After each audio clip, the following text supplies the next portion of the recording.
Hey everybody, welcome back to the channel. Thank you so much for once again joining me for tea time. Today we have a little bit of misty morning and focus combination. Does that look nice? Does that look good? A little bit of zing of the peppermint and bergamot. Just love it. Just love it. I hope you're joining me with a cup of tea, maybe a cup of coffee. Today we're going to be talking about Starlink. A lot of people have been asking me about Starlink's brand new RV program, let's call it. What is Starlink RV and how much does it cost? Is it right for me? Well, that's what we're going to answer in this video. We're going to get into it a little bit deeper than I normally do, but I want to give you all of the information so that you know if it's something that'll be good for you or if it won't. Is it something that you should use out of your home because you're moving around a lot or what? So we're going to get into a little bit of a deep dive. I'm going to try to keep it as condensed and short as possible because I do get sometimes in the comments, will you just get to the point?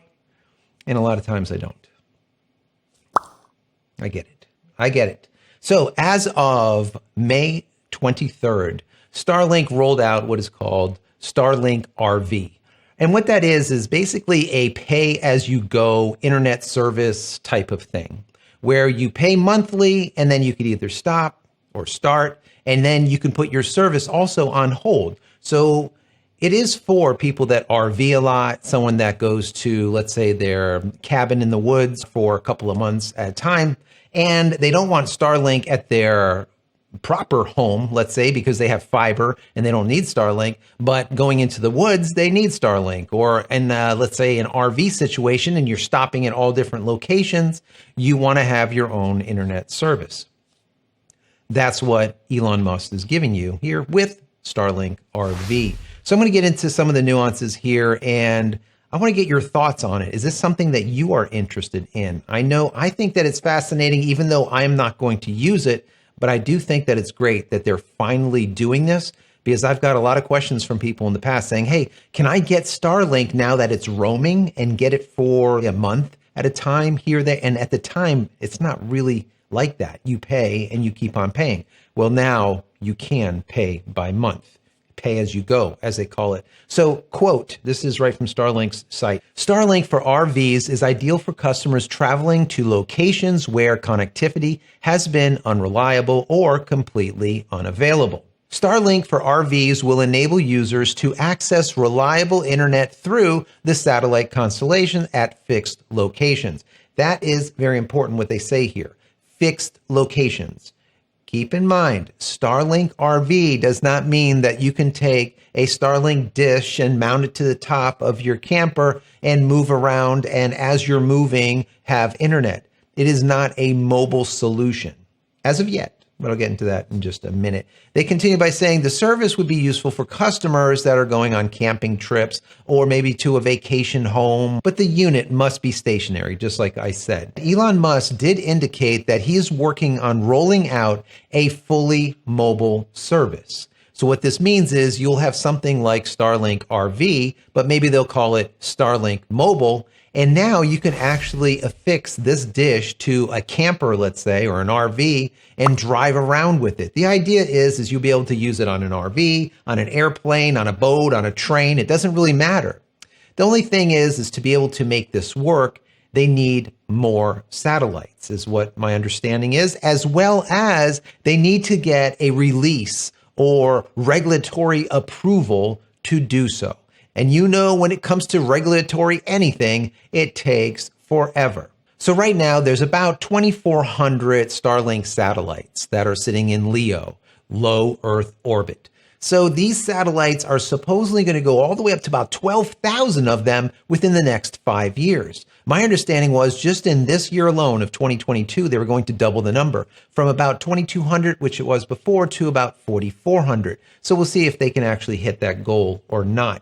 But either which way, we see, being here in Florida, there is a launch that happens, it seems, to once a week, sometimes twice a week or even more, continuously putting 40 and 50, 60 new satellites up into orbit. And liftoff. Go Falcon, go Starlink.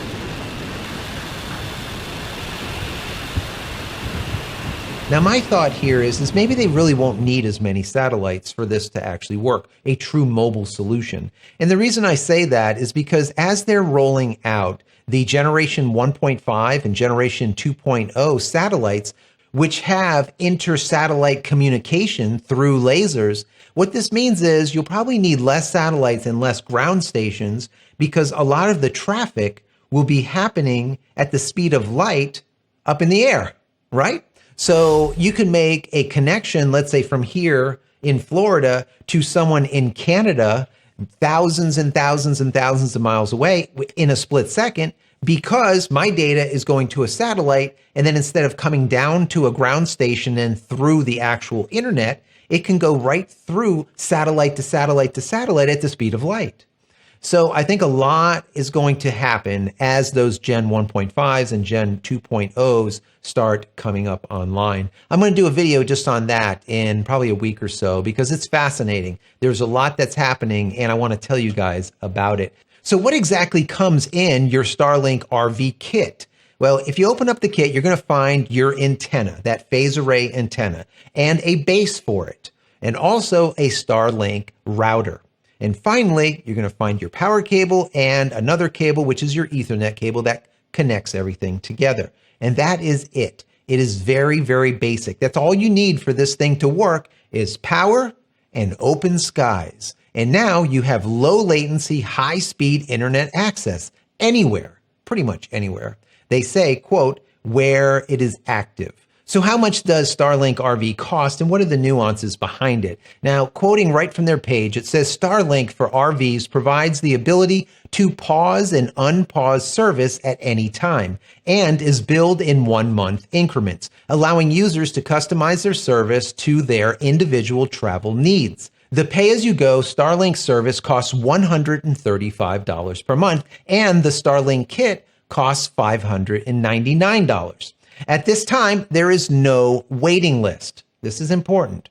All orders will be shipped shortly after the order is placed. They do say that supply is subject to network and equipment availability. You're not going to get it everywhere, but Starlink does have a page for you to be able to see where you can get it. Now, if you go to the website starlink.com/map, you'll be able to see all of the locations where you can actually get the service. So if we zoom in here to my area, for example, I'm down here in South Florida. Everywhere on this map, we are able to get the service. So there is a light blue, a middle blue, and a dark blue. If you go into the light blue, that is 100% available. In the middle blue, it says waiting list, and in this dark blue over here, it says coming soon. So there's no availability there.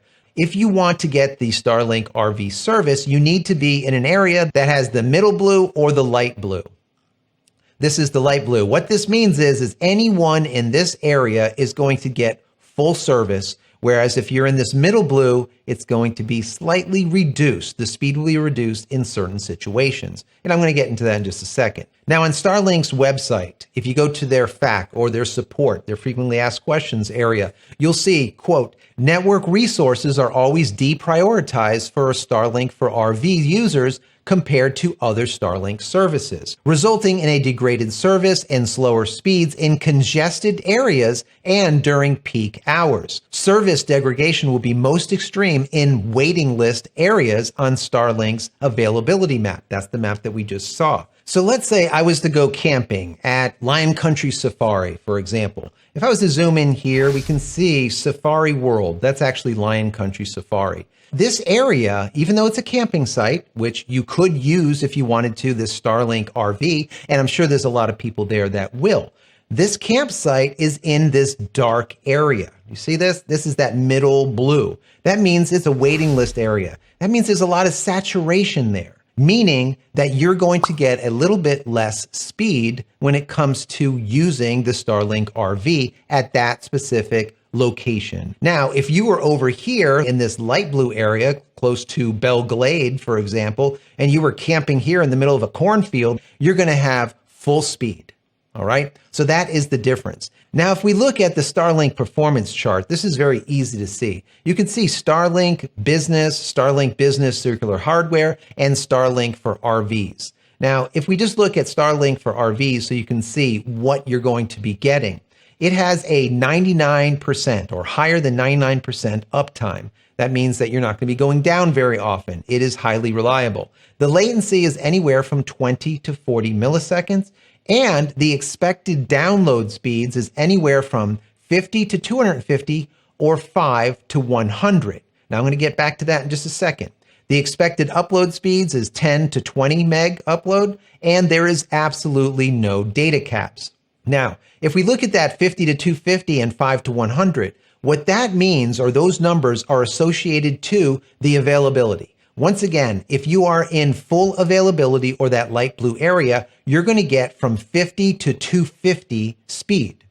If you're in the darker blue, that middle blue area, like we said in Lion Country Safari campsite, you're going to get anywhere from 5 meg to 100 megabit, period. So that gives you an idea of how much speed you're going to get. The up speed in either one of those locations will be 10 to 20 megabits per second. So that is still quite exceptional, guys, really quite exceptional. Now they continue in their fact by saying, quote, users can expect high-speed, low-latency internet in areas marked available and notably slower speeds during hours of peak usage in areas marked as waiting list or during events with many co-located users. I think this is all really great information because not only is this great for someone that wants Starlink RV, but someone like myself, or maybe even you, that are experiencing slowdowns with Starlink, and you're like, what the hell is going on?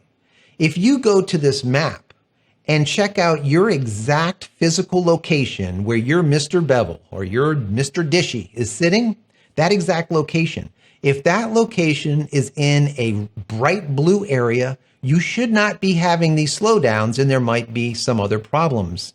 Now, if you're in an area that says waiting list or it's that medium blue, well, now you know why you're probably having slowdowns. And I would venture to say the slowdowns that you're having are probably happening during peak hours. So when people come home from work at 4 or 5 o'clock in the afternoon and get right onto the TV and start downloading a 4K video, when you have 100, 200, 1,000 people doing this, it's a lot of data. So you're probably going to experience these slowdowns once again if you're in this middle blue area. So if you need, in my personal opinion, a low latency, high speed internet access on an RV, or maybe in your log cabin, or just about anywhere that there's currently service being provided by Starlink, and that's pretty much countrywide and in other countries for that matter, then I think Starlink at $135 per month, pay as you go, is a really powerful solution.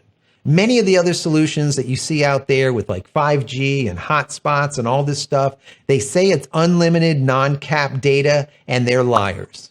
Because you and I both know once you get to a specific amount of data per month, your speed will degrade, period. They give you a whole bunch of nonsense of it shouldn't happen, and if you're in a certain location, all this stuff. It almost always happens. I've had AT&T where it degraded to such a level that it was literally downloading at the speed of a 2400 baud modem that I would have in 1986. No joke. It was going so slow that the representatives couldn't even test the service. Facts. So anyways, guys, I hope you've gotten something out of this. If you have, there's a lot more. I have a Starlink playlist. If you haven't seen it yet, maybe I'll put a link over here. Go check it out. I have a lot of great how-tos, reviews, what to do, what not to do. There's a lot of great videos about Starlink over there. If you enjoyed this, as I always say, please give it a thumbs up. Share it with your friends, family, colleagues, maybe on Reddit or Facebook or anyone else that's interested in Starlink. Send them over to our channel. I would appreciate it. If you have not subscribed to the channel as of yet, please consider subscribing and clicking this little bell icon over here so when I go live or when a new video comes out, you will be notified of it immediately.